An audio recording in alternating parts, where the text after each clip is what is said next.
And welcome back to the Daily Dish, where we talk about the offbeat pop culture stuff. A little bit of housewives, we have a little bit of podcasting, we have a little bit of conspiracy theory, we have a little bit of everything. So thank you guys for tuning in again today. Yesterday was a great episode.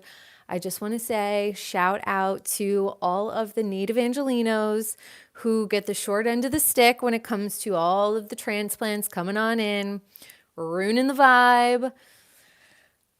You guys were always so cool. I said this many times before. The people that I liked the most when I lived in LA were the people who were born there.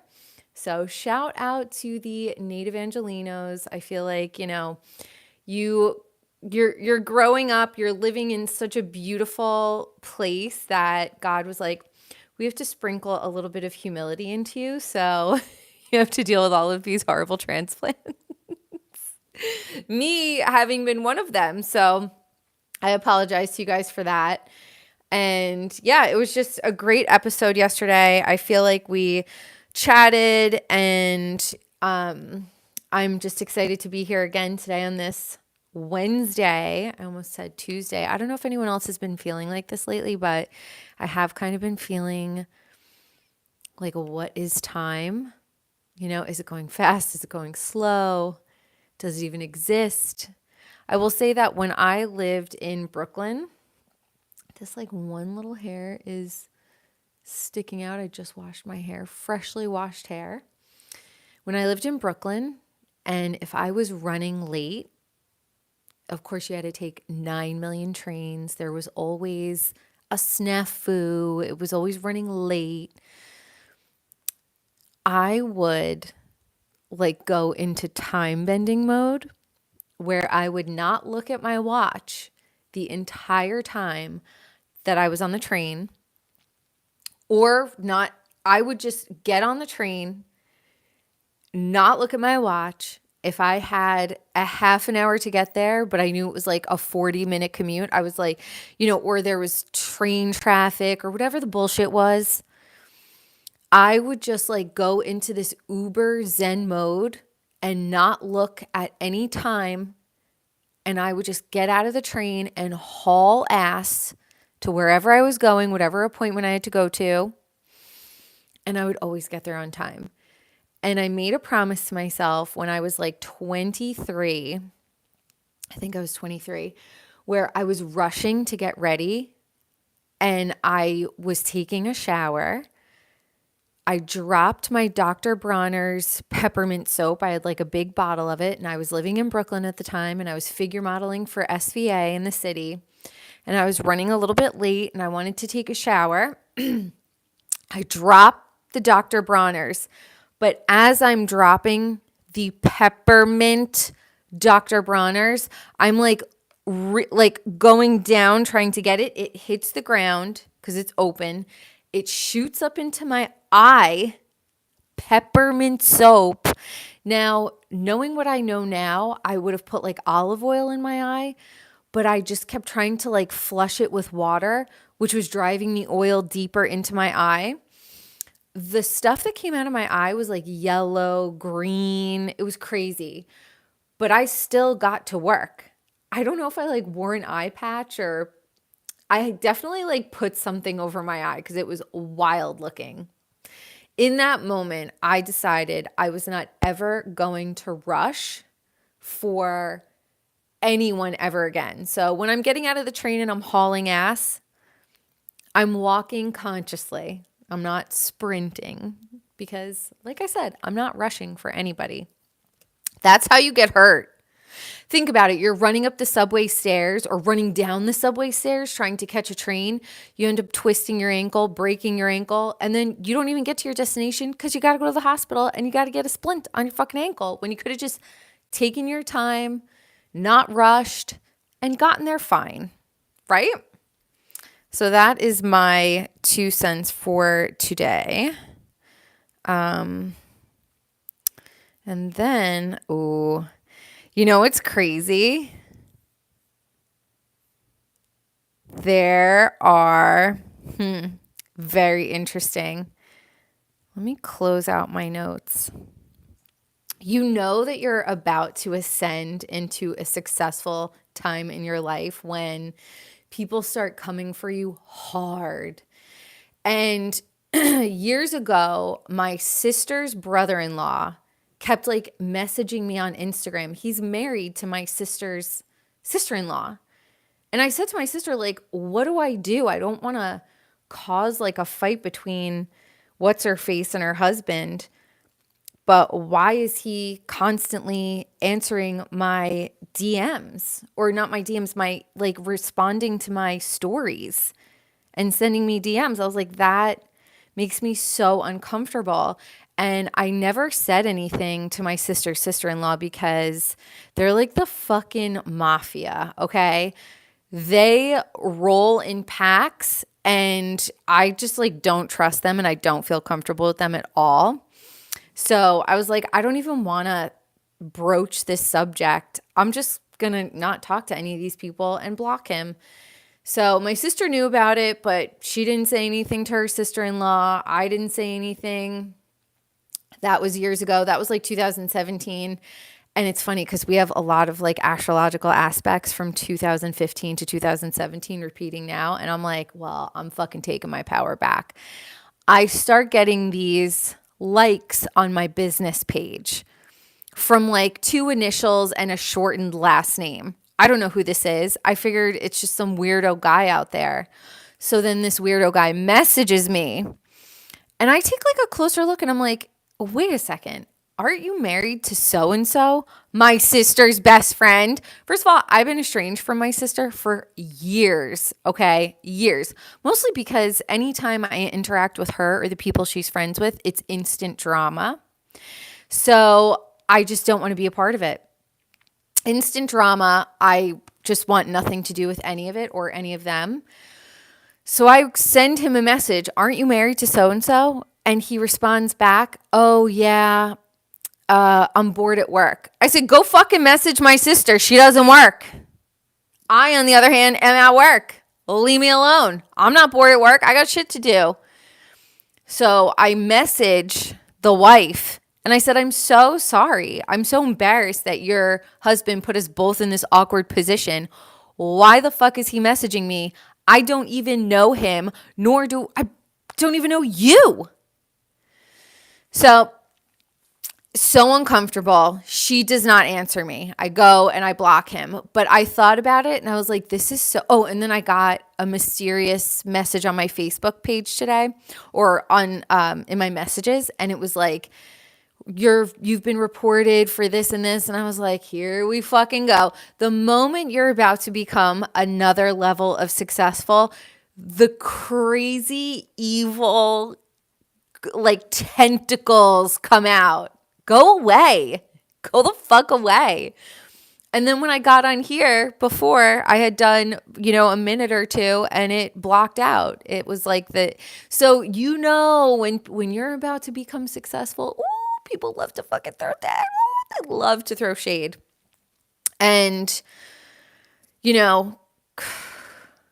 going to witches to try to do witchcraft on me, going to like do all this weird shit, going to tarot readers to like read up on me. I take all of my energy back, okay? All of you weird energy vampires or all of you weird, creepy fucking people in New Jersey, get a hobby, get a life. Nobody cares about you. Literally, nobody fucking thinks about you. Why are you messaging me on my page? Why? Take your energy and go get a fucking job, okay? And then there's also like stuff with like, it's so evident that people are so schemy. And just say to the universe, expose to me who my handlers are, who you dream about, who pops into your head, who suddenly starts to call you. It is so obvious. Who makes a haircut appointment after 2 years of not coming in to get their haircut? It is so fucking obvious. So, anyway. That is that part. Now, let's see. What else did I want to talk about? I want to see if... Can you guys still see? I want to talk about Kristin Cavallari. She has a podcast, Let's Be Honest. And she was talking about how weird and uncomfortable it is when people are so hung up on her dating life or why she doesn't have a boyfriend. Why can't you just get a boyfriend? I've been single for 10 years. I had a few year and a half long relationships here and there, but for the most part, I've been completely single. And since I've been in my area where I am now the last 3.5 years, I haven't had a single boyfriend. Like I've dated a little bit, a lot of it. I'm just not impressed. And I am nowhere near the level of success as Kristin Cavallari.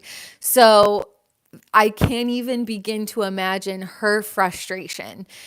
She seems to date the hot party guys. And whenever I see guys that she, like her ex-husband, totally cute. I would have totally dated him.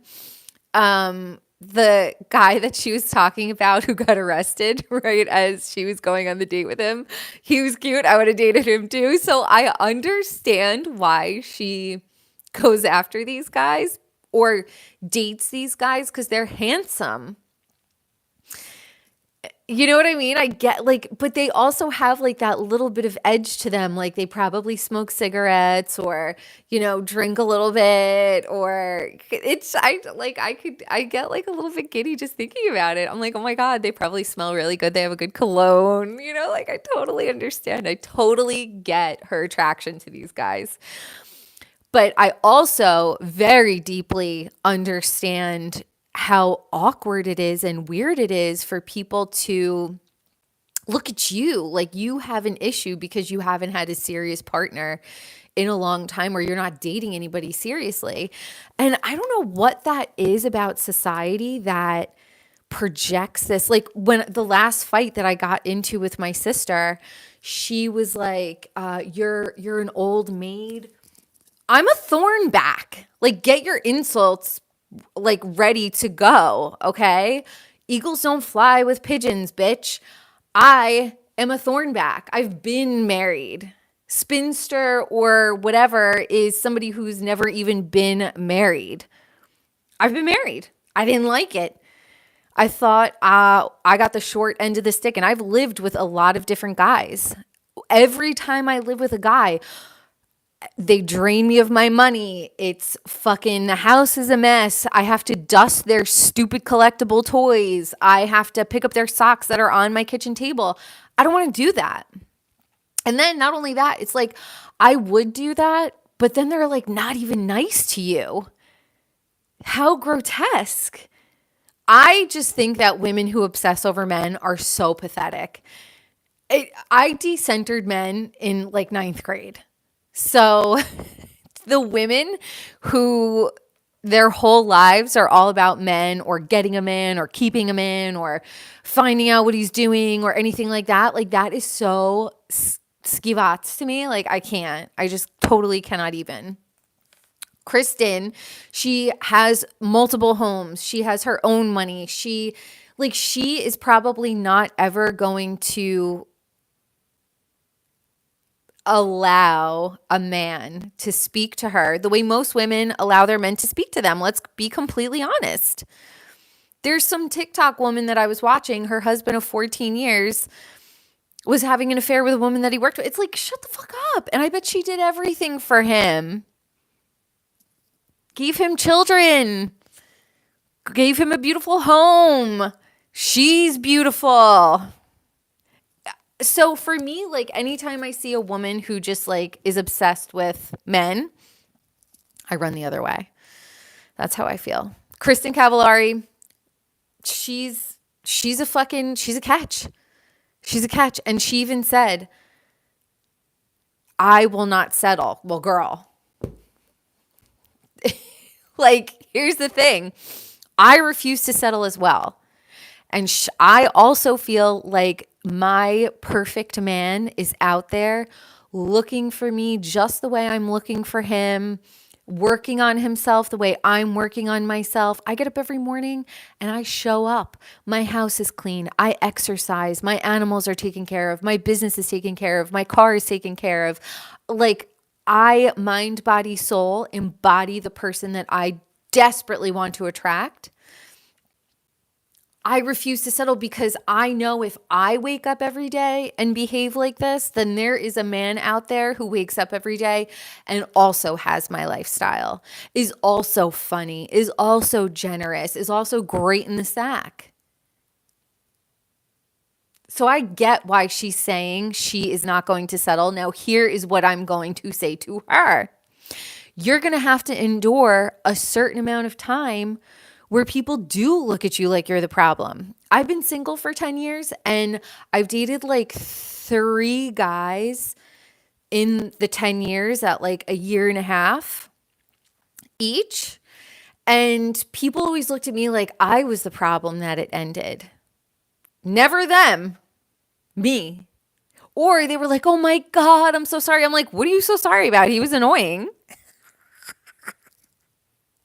What are you so sorry about? He would have given me an alcohol addiction. Like, what are you so sorry about? Like, I'm not sorry. It's so weird to me. But anytime I talk to people, the first thing, especially the older generations, so how's your dating life? Like, mind your fucking business. Not, Candace, how is your business? Candace, how is working out going? What do you do for a workout? Have you watched Bravo? It's never the fun stuff I want to talk about. It's always like this weird, depressing turn of a conversation. Why aren't you with anyone? Because I like my peace. And I've been saying it forever. Like, I pray every morning to God, please, dear God in heaven, I just want to have a beautiful, peaceful life. And then I follow up with, where is my husband? And he's like, girl, do you want peace or do you want dick? And I'm like, well, I want both. I want both. He's like, you're giving me mixed messages. I don't know what to do. So I don't know. Maybe I should start praying for a little bit of sexy chaos in my life. I don't want to do that. So another thing she was talking about was dating younger. The last guy that I went on a date with, he was 28. I could have babysat him. And I also say this all the time, and I said this to him. So when she said it on her podcast, I laughed out loud. Her and I are both Capricorn. So I was like, isn't that funny that we both literally said the exact same thing? I said to him, look, I'm not ever going to get plastic surgery. I'm not ever going to get lip filler or any of that stuff. So you're going to have to just watch me age. And no matter what we do, we age. It just is what it is. We could age nicely. But she said she doesn't want to stress about aging. And I cannot tell you the number. I always attract younger guys. I went out to karaoke last weekend. The guy that I made out with was 25. And he kept saying, I can't believe you're this age. I can't believe you're this age. I was like, well, fucking believe it. Because I am this age. So, and I'm not going to try to fight it. I will gently ease in. But I just think how disgusting the patriarchy is that it's going to make me hate myself so much that I'm going to like inject stuff and rip stuff out and like, leave me alone. That's my rebelliousness coming out. So when she said the dating younger, there was somebody that she was talking about that, Sienna Miller, who's 40. I thought she was so much older because her and I are the same age. And I was like, I thought she was older. But anyway, she just had a baby with a 27-year-old. She just had a baby. I thought she had kids already. I don't know if this is her first child or whatever, but I'm like, the collagen is going to be immediately evaporated from her face. She's going to have sleepless nights unless she has like a night nurse, whatever. But he's still so young and she just had a baby at 40. That like, what? I just want to be able to age, bro, and just do it fucking peacefully. So at my age, I would prefer to date someone 48 to 52. I could be the second wife. I don't want to have kids, so I don't care about that. Unless the guy's like so amazing, I'd be like, all right, I'll have a kid with you. But so far, no. So I totally understand Kristin saying that she just like wants to age stress free. That's exactly how I feel. I attract only younger men, and I don't really feel like I don't wear makeup all the time. I have gray hair and I don't cover it. I just want to age how I fucking age. I don't even want like nail polish on my nails anymore. I don't know what I'm going through, but like I just want to be like the things that I wear out for my walks are hideous. They're not that cute. I just want to be able to age in fucking peace. And men, I dated a guy and he was like, I only like girls who have thigh gaps. Well, then date a fucking girl who wears those stupid ass bow-legged jeans. I don't fucking care. I don't care. I don't have a thigh gap. I don't think I was even born with one. Like, I have curvaceous legs. I'm a curvaceous woman. I'm a strong woman. Imagine the torture of a woman who had to be married to a guy who looked at her and said, I would prefer a woman who had a space between her thighs. That's what you're fucking worried about? Like, that's what you're worried about? Not like, wow, it's so amazing you're healthy. Like, I lead a very healthy lifestyle. So I feel so bad for women who are so Debbie Desperado to have a partner that they would let a man say something to them about their body, about their looks, about their dreams or ambitions, and let. Don't you know F. Scott Fitzgerald and Zelda Fitzgerald? She ended up in a fucking loony bin because he would basically make fun of her. Like, oh, you think you're a writer? She was a really good writer. She ended up in a fucking tutu in a mental institution.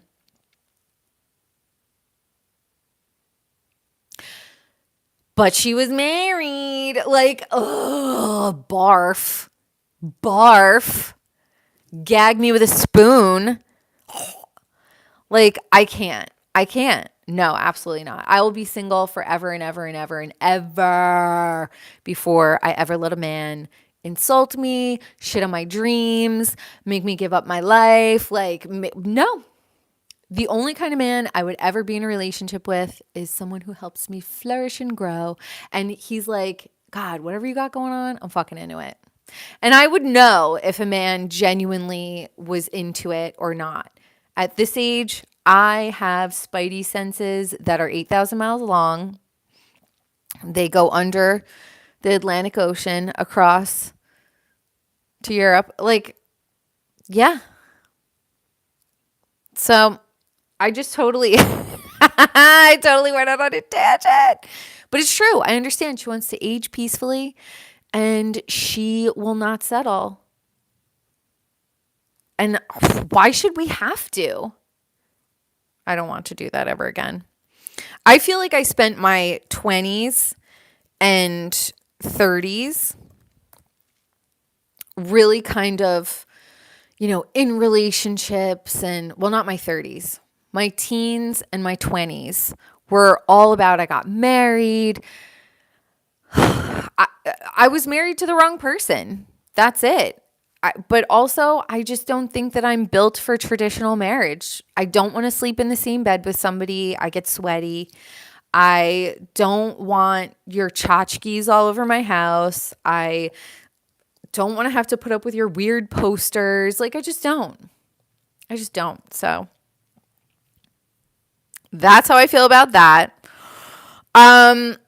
Legacy. So it's come to a conclusion. I don't know if they're going to do a reunion or not. They should. Well, I don't know if they should, but they should just give them their show back.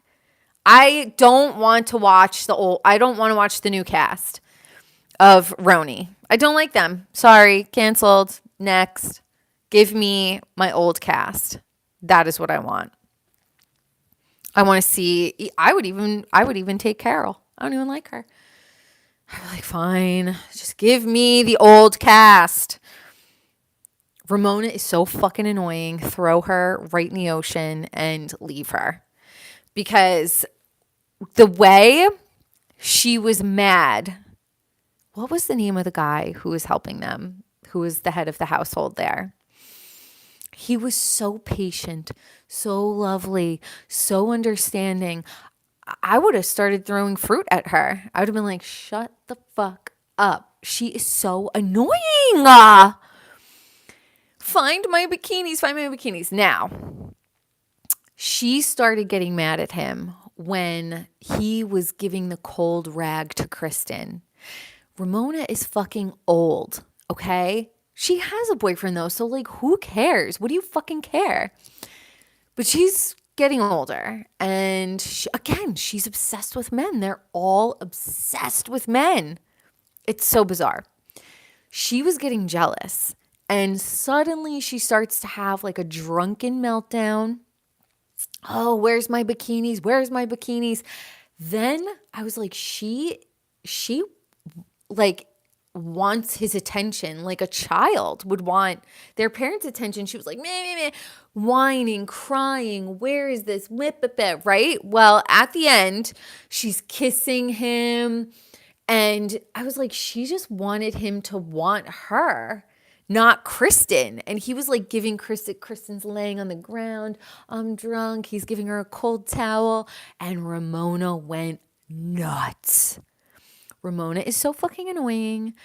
Put her in a dinghy and kick it out to the fucking middle of the ocean. Enough with you. Even though I would watch her nonstop on anything you put her in. I'm watching because she's so annoying. I think that I'm not trying to be an asshole because I love Dorinda. But the way she walks gives me olive oil vibes. And I don't know if you guys know the olive oil reference, but I think that the cameraman definitely also thinks that she walks funny because she walks with her feet out and they're so big and they're just so like clunky. she walks with them out and they're big and they give me olive oil feet vibes so fucking hard. And it just makes me laugh. And I think that the cameraman also thinks that because they're always filming her like walking that way. So I think it's really funny. Luann, she is Cougar Town. Manu is really handsome. I think Lou and I, well, not Tom. No, Tom is not attractive, but Manu, very good looking guy. And they had that great party. You know it was fun. You know the music was good. You know the food was good. You know the drinks were good. You know the view was stunning. I bet everyone smelled delicious, like good cologne and perfume. And I bet everyone was like just so cool. Well, I don't know if they were cool, but like having a great time. And she ends up sleeping with Manu. They show him walk out with his little tushy out. Oh my God. He has a nice butt. He has a really nice butt. I was so proud of her. I was so happy for her. I was like, get it, girl. I was so sad that it was over. There are only 6 episodes. There's just something, the luster is gone in 2024. They turned the CERN on and they really, everything is so heavy now. Even in the latest episode of Beverly Hills, I thought was so annoying. And I love Garcelle. But then when they did the cut back to everyone saying that everyone attacks, they're all attacking, like that just made it so annoying. And it brought it down so hard. Like we're not watching these shows for like a lesson, like we just want to watch the pretty outfits. We just want to watch rich annoying women bicker. We don't need like a CRT lesson. We really just don't. Save it for a different show. This is Bravo. We tune in to tune out. I thought it was wholly unnecessary. I was really surprised at Garcelle. I thought that Dorit handled herself really, really nicely. What I think it is, I think that Dorit lives in fucking La La Land. I completely agree with Garcelle about that. And I think that no matter what Dorit would say, I don't think that Garcelle is going to like it. Because I just think that Garcelle doesn't like Dorit. And Dorit is, like she said, she got robbed, but then she still had all of her jewelry. I just don't think Garcelle likes her. And maybe it was like an opportune moment to embarrass Dorit or highlight something about her lifestyle or, whatever. But I just felt like these women, like, that's what you got triggered over? Maybe she's PMSing. Maybe she's going through menopause. Maybe she's, just feeling sensitive in her life and that just hit awkwardly. But to bring it to that next level of like calling Dorit a racist or whatever, I think Dorit is fucking clueless. And Dorit lives like a lot of rich white people in Beverly Hills, just completely out of touch with the world. I get that. But those women say, you attack me, you attack me, you attack me. Like they all say it to each other. Who knows? Who knows? No matter what Dorit says to Garcelle, they're not going to be fine. Garcelle hates her. You can tell at that lunch that Garcelle fucking hated her. She's like, we're going to be fine. We're going to be fine. And I was like, Garcelle, nothing about your face said, oh, we're going to be fine. You look so mad and so like, I fucking hate this bitch, but I just got to get through this shot. And that's okay. There are some people that I absolutely cannot stand. And if I saw, I would say like, no, I was going to say if I saw a moment to kind of like go in, I would, but I don't know about that. There were 2 women at my last job that I thoroughly couldn't fucking stand.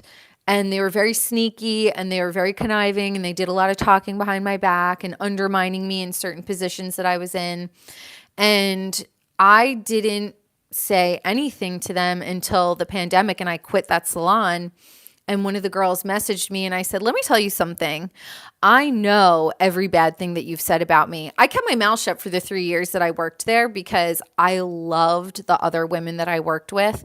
And I knew that the women that I had worked with these other women for many, many years. And I didn't ever want there to be any sort of tension amongst the group because I got along so well with the other women and I knew the other women were friends with the women that I didn't like. And I just didn't want to put the women that I liked in a position to feel like, caught in the middle.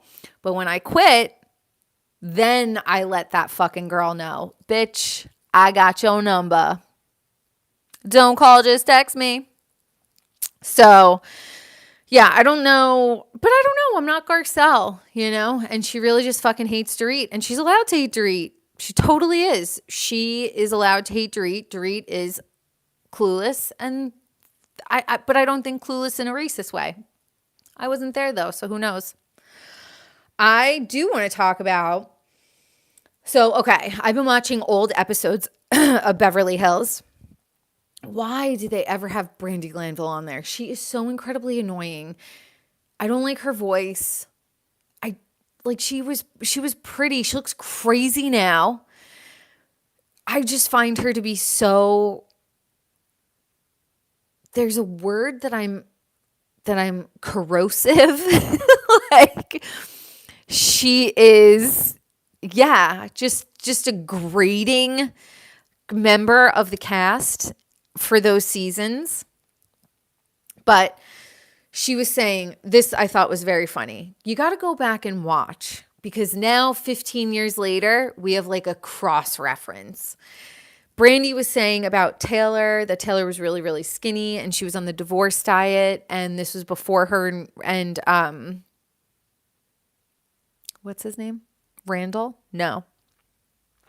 Russell were getting divorced. And Kyle was like, ha, ha, ha, ha, ha, I must have a great marriage then because Kyle was like thicker. Well, now here we are 15 years later and Kyle is skinny, skinny, skinny and fit, fit, fit. Wow. She's on the divorce diet. Look at that. Circle back around.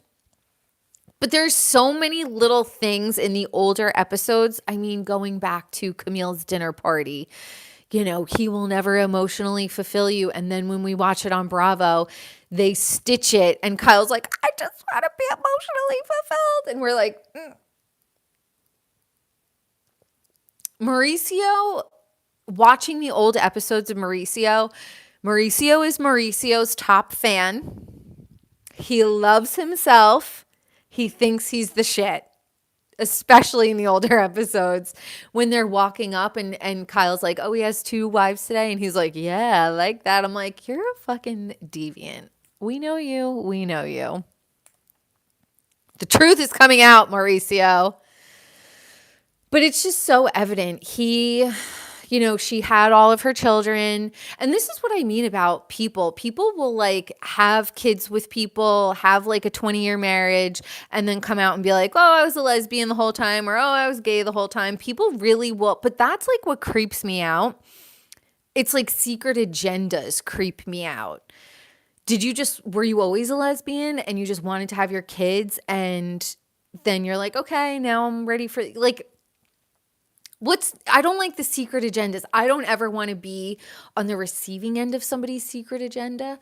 You know, like I've dated people where I felt like maybe like I was their validation for certain things. Even when I got married, my ex-husband insisted we had a wedding. I just wanted to elope. I don't have a good relationship with my family. I really didn't want to confront any of those feelings. And in hindsight, I should have said, I don't want to get married. I should have never gotten married. There was no reason for me to get married. None. Except everyone was like, you should get married. You should get married. You should get married. What about your health insurance? I could have gotten fucking health insurance from the state. Okay. Don't ever get married for health insurance. Get your own fucking health insurance. You could figure it out. I promise you, if I could do it, you could do it. But I felt like my ex-husband wanted to have that stupid wedding as a way to validate him in his family's eyes. Like he's an adult. He's a good guy. Well, he's not a good guy. And he's not an adult because he was disgusting in our marriage. He behaved disgustingly. And I was his pawn. Like, oh, see, no, you didn't do a good job. So I felt like I was very much a pawn in his validation game when it came to the wedding. If he really loved me, he said, my mom has to see me get married. Why? Your mom sucks. She was the worst. I didn't care. I wanted to elope. If he loved me, he wouldn't have cared what his mother thought. He would have cared what I thought because I'm his future. She's his past. Move on.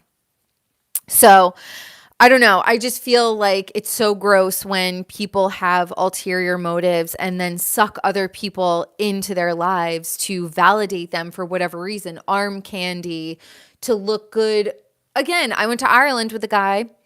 And I said, the only reason you want me to come to Ireland is because your cousin is going to be there with his 2 kids and his wife, and you don't want to look like a loser being there single. Was I right? Yes. As soon as we got home, he broke up with me while I was at work. And then came crawling back, and I was like, go away. So I feel so bad for people who get caught up in being a pawn in somebody else's scheme of life. Like, just go to Ireland and be single. Don't drag a woman into your web of bullshit and lies and deceit. Just say you don't want to get married, or just marry somebody else. If the girl doesn't want to elope, or the guy doesn't want to elope, or the girl doesn't want to elope, and if you want to elope, then you're probably not right for each other. So that is how I feel about that. We'll see. I just think that Mauricio was so into himself. He was his own biggest fan. He really didn't care too much about Kyle. The early seasons, we're watching Kyle do every single thing. Mauricio coming in, everyone being like, oh my God, you look so handsome. You look so handsome. He's like, yeah, I got to go finish up paperwork on this deal.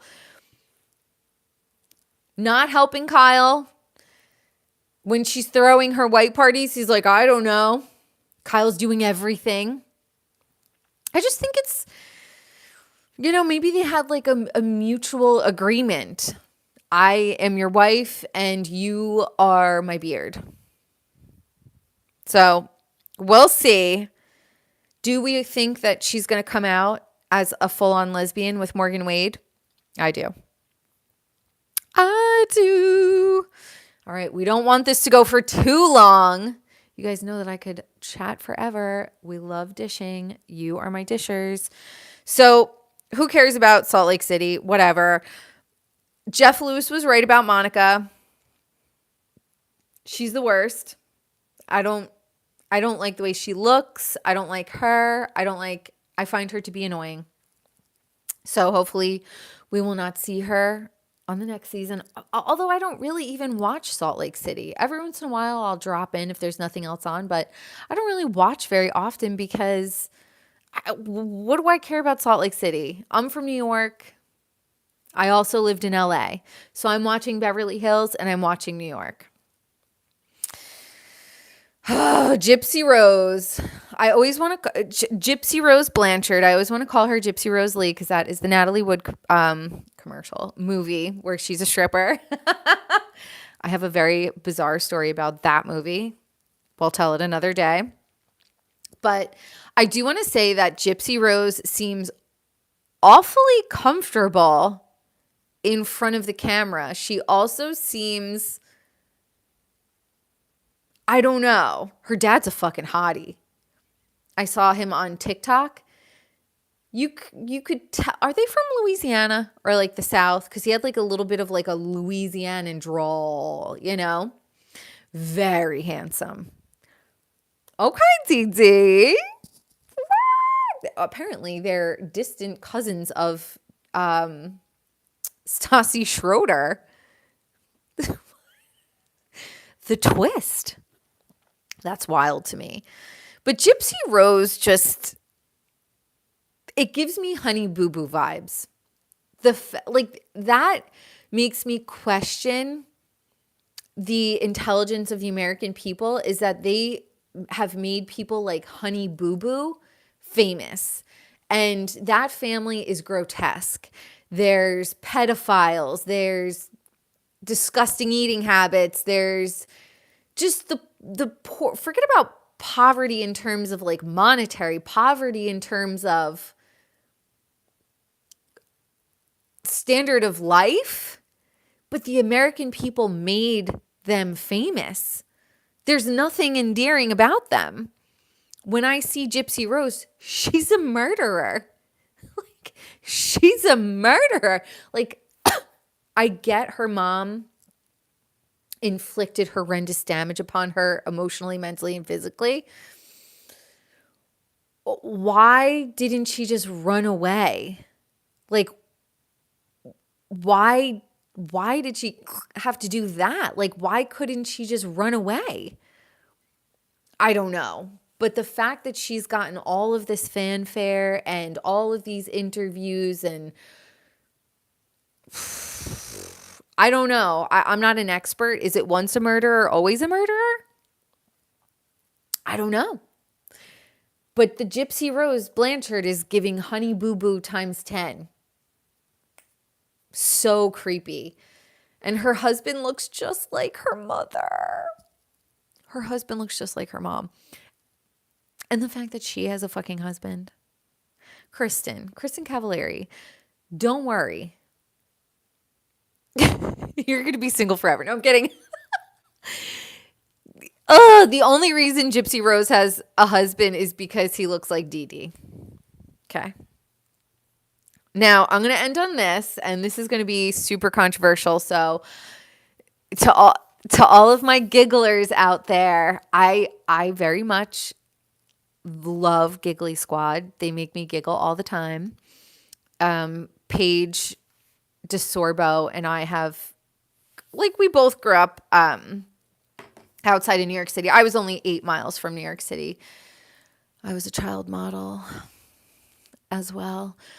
But I just feel like sometimes Hannah doesn't really like her. because I've been the girl in the friendship and there have been like people who have thrown digs at me, like, you could eat whatever you want, or just like weird little digs. And I'm like, do you secretly hate me? And I don't know if I'm hypersensitive when I listen to Giggly Squad, but sometimes I hear Hannah say things and that makes me kind of like retract a little bit. I'm like, is she saying that? Like every joke has a thread of truth to it. And I got uncomfortable when she was like, yeah, I'm talking to Craig all the time. We text back and forth all the time. And I'm like, why is she talking to Craig? It just made me feel so uncomfortable. And her whole spiel is like single girl, whatever. She's married. That's what I feel like I have a hard time trusting certain women, because she will tell you to decenter men and then be married. She's like that type of girl. She'll tell you, like, she does like little digs a lot about like Paige smoking pot and just like, oh, you're the pretty one. And, I'm actually going to do an Amazon storefront now. And there's like little inflections that make me feel like, is she a little jealous of Paige? Because, Hannah's funny, but Paige is really pretty. And honestly, I hate to say this. No, I don't. Paige is actually way more funny than Hannah. Like 10,000 times funnier than Hannah. I laugh so hard at Paige. And I just kind of like, for Hannah, she just sounds like she's like struggling to keep up. And I'm like, oh, you're so cute. You're adorable. But yeah, I don't know. I'm like, how long is this friendship going to last? Maybe it'll last forever. I don't know. But I hope it lasts forever because I love listening. But as a girl who has had many girlfriends be like weird and kind of like diggy at me, I had this one girl, she was like, you're not coming out with us tonight. And I was like, why? She was like, because we want to like go out and flirt. I was like, I don't want to date the guys that you want to date. What that made me think was, did she like the guy that I was dating in Hoboken? I think she might have had like a low key crush on the guy that I was dating. And maybe she was like, we have the same type, but she never told me we have the same type. I just wasn't allowed to go out with them on a date, or not on a date, on like to go flirt with guys that night. I had to stay home. And I did not stay friends with her for very much longer after that. So that's why I'm like, does Hannah like Paige? Like, is she like doing like bitchy little digs at her? I just don't like girls who are like all about the single life. And I'm like, you're fucking married. Happily. Shut up. We've all had those friends though, that like, and it's almost their way of staying on, like, imagine how powerful Paige would be married to Craig. And I feel like Paige values her friendship with Hannah so much because Paige probably hasn't had a lot of really good girlfriends that she could just like laugh with and have fun with and be successful with. So I could tell she wants to hold on to Hannah. And I wonder if they like really talk a lot outside of Giggly Squad, because it doesn't really sound like they do or do very much stuff together. It sounds like they lead, pretty separate lives. But I don't know. We've all been there with girls. Girl friendships are very, very hard to navigate. God bless those who have it easy. But if you're in any way attractive or smart or funny, or if you have all three of those things, then you're probably going to have like one friend, and that's okay. That's okay, you guys. All right. I have to go. It's time for me to go to work. And I love you all. Thank you so much for tuning into the Daily Dish, where we talk about all of the kind of like offbeat pop culture. Like, comment, share, subscribe. Let's fucking light this shit. Happy 2024. I'll see you.